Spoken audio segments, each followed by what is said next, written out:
Congress BJP రెండూ కలిసి తెలంగాణ నీళ్లను ఆంధ్రాకు దోచిపెడుతున్నారని మాజీ మంత్రి హరీష్ రావు ఆరోపించారు. రాష్ట్ర హక్కులను కాలరాస్తున్నారని మండిపడ్డారు.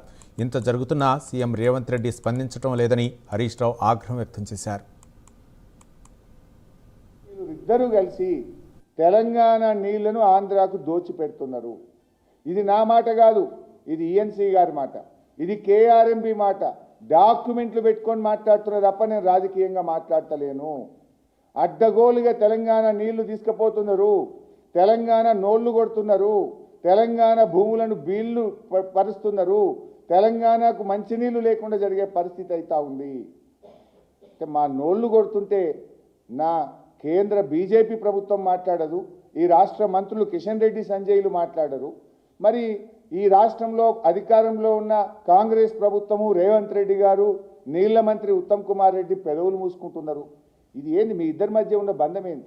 అంటే మీరు ఇద్దరు కలిసి తెలంగాణ బొండిగా విసుకుదాం అనుకుంటున్నారా?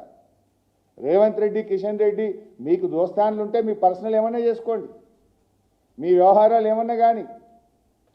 చంద్రబాబు నాయుడుకు రేవంత్ రెడ్డి మధ్య ఫెవికాల్ బంధం ఉండొచ్చు, ఉండని, మాకు అభ్యంతరం లేదు. కానీ